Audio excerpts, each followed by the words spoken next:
Hello everyone, how are we today? I'm Heather Rainbow. I'm back with another anti-MLM video. This time though, we're doing something a little bit different. I'm going to be talking about the Herbalife nutrition clubs.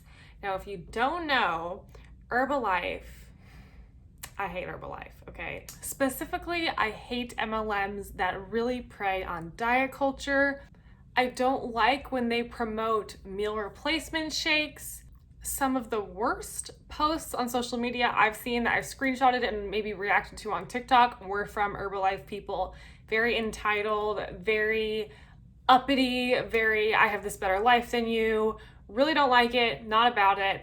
It really takes the facade of Instagram. We all know Instagram is a facade, but it really takes the facade of Instagram to the next level. And this happens with any MLM. This happens with Herbalife, obviously, but it also really happens with things like Monat and Arbonne because they're selling that lifestyle. That's the big thing they're selling is the lifestyle, okay? And before we start, some of these clubs operate pretty normally from what I've heard, okay? Some of these clubs, I have followers that go to these clubs, they just buy a tea or a shake and they leave and everything's fine and they like the shakes. Okay, fine. But there are a lot of clubs that are operating in a bit of a scammier way.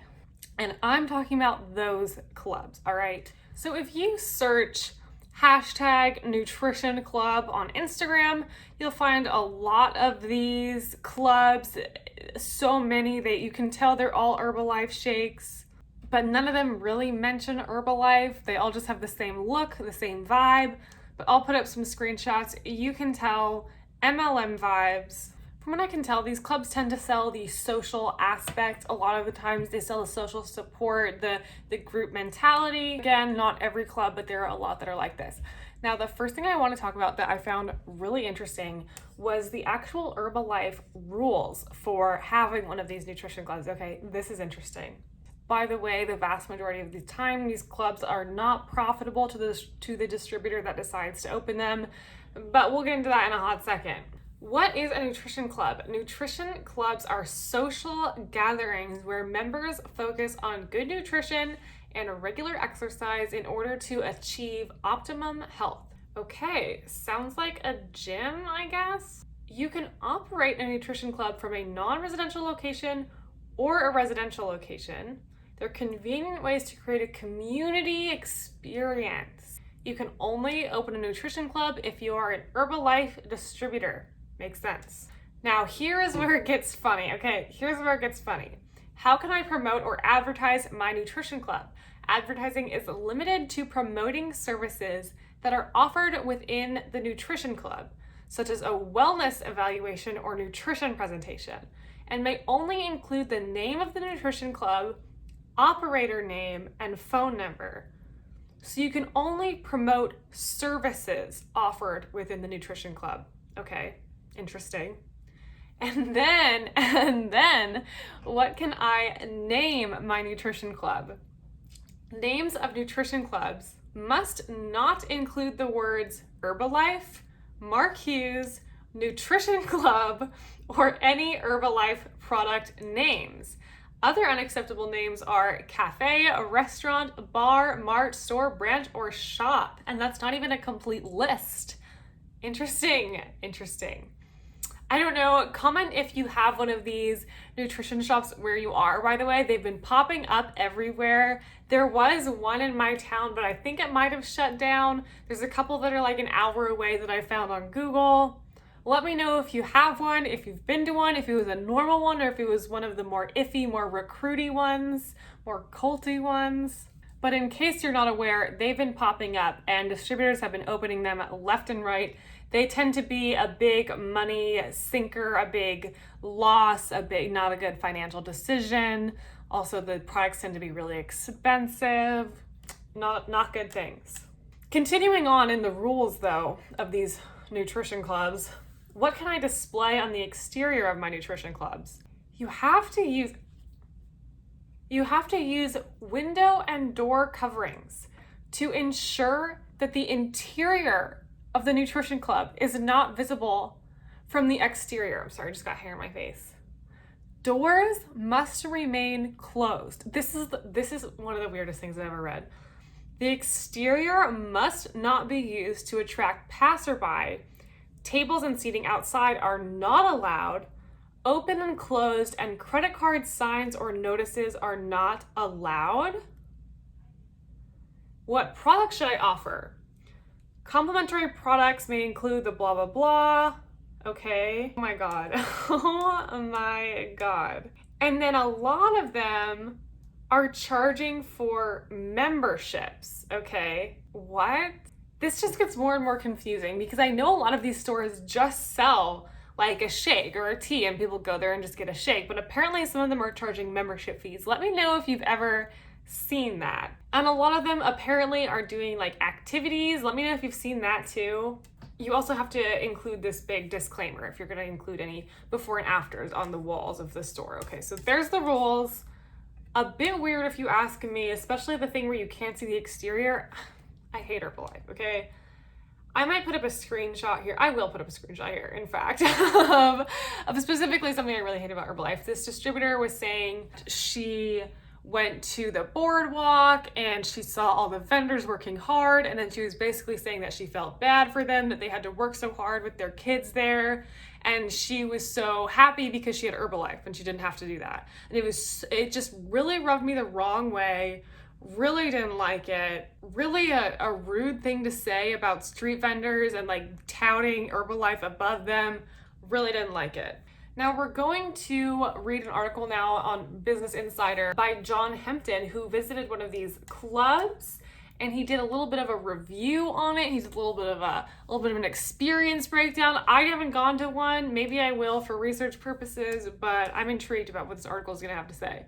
This is a Hispanic area, and within the US, Herbalife is mainly a Hispanic phenomenon. That's very true. He says it is disgusting, flat out gross. I'm not surprised by that, okay? I've heard that the Herbalife shakes or not Herbalife, I've heard that the Beachbody shakes are really bad too, that like the Shakeology is one of the most disgusting things ever, but of course, the distributors are never gonna admit that. So the distributor who owned the store was offering kind of moral support and encouragement as the visitors were drinking these drinks. So it's really, in this case, it was about the social encouragement, the this is a group where we do this stuff, okay? Interesting. There were also a bunch of before and after photos on the wall. I wonder if they had to include the disclaimer. The owners had actually lost weight with Herbalife. I believe that the problem that I have with people losing weight with Herbalife is if you take away an entire meal and drink a shake instead that's probably 300 to 400 calories less than your meal was, then yeah, you're probably going to lose weight and be in a calorie deficit, but it has nothing to do with Herbalife being a magical weight loss product. And also, I don't really like seeing weight loss before and afters. Honestly, I wouldn't want to go in a club and see weight loss before and afters. That would upset me. Imagine you're going into, a shake place and there's bodies before and bodies after. That would be upsetting. The guy who runs this shop says every one of his core customers was also a distributor. Distributors are the customers. That is no shock there, except it's even more true in this instance. Distributors really are the customers at these places. I want to point out another thing that this guy says, the author of this article. Herbalife is clearly an exploitative system in the Marxist sense. The head honcho is paid well over $70 million, derived from a vast network of people earning minimum wage or less. Personally, I think multi-level marketing is even worse because people aren't even getting paid, whereas in corporations like Walmart, at least the workers at the bottom do receive minimum wage. I'm not saying it's enough, but people who work for multi-level marketing companies don't even get minimum wage. Often they're losing money. Again, the author of this article compares the whole experience to a cult. Gonna have to agree. Okay, so we've looked at all that. I want to see if they're recruiting people, okay? I want to see if Herbalife is recruiting people in these shops. You may know that an investor, Bill Ackman, insists that these shops are operating as pyramid schemes. And he says that the clubs focus heavily on recruiting, not product selling. He calls the head honcho a predator. I'm gonna have to agree. This guy, though, has spent a lot of money at targeting Herbalife and he hasn't had a lot of success. Herbalife is said to have a lot of political power, so this is not surprising that they have strong defenses against these things. Money talks, and these people at the top are freaking rich as hell. Does anyone else's computer get like ridiculously hot? Like I'll touch it and it's like burning my hand. Oh God, I hope it's okay. MLM News Report recently published an article, new smoothie shop in town. It might be an Herbalife recruiting center. This is interesting. From this one nutrition shop, there's no prices listed on the menu boards, and customers sign up for individual daily memberships. That's interesting. No direct buying of a shake. Again, this isn't universal across all clubs, but it does at least appear to be true for some. Wow, these distributor-owned storefronts started in Mexico. That's interesting. I didn't know that. Oh, here's another rule. Carryouts must be in unbranded containers of not more than a single serving. It just gets weirder and it gets weirder and weirder. It gets weirder and weirder, okay? The MLM News Report says these rules are clearly designed to provide a legal and aesthetic mask over these retail shops to, avoid government scrutiny, which would of course be something that you would expect for shops like this working under a multi-level marketing company. This is all very strange. So the company itself seems to make a lot of profit from these shops. The FTC argued that the nutrition clubs were predatory because they operate primarily as a tool for recruiting new members rather than as a method for profitably retailing Herbalife products. No shock. According to the Federal Trade Commission, 57% of nutrition clubs made no money or lost money after spending an average of $8,500 to open a club. Wow. Not good prospects, not good at all. So I just thought we would sit here, have a chat about these nutrition clubs. What do you think about them? It's hard to say from club to club. You don't know which ones are focusing more on recruiting. You don't know which ones are just trying to sell shakes. Either way, I wouldn't go because they're selling a multi-level marketing product. You're profiting the head honcho at the top, who, as we all know, has to be predatory, at least in my opinion. Have you been to one of these shops? Have you tried the shakes? Are they good? Are they bad? I've heard they're really expensive. I saw one that was selling a tea for like $9. That's a no-go for me. Either way, whatever your opinions are, leave me a comment, leave me a like or a dislike, either one honestly. And I'll see you guys in the next video.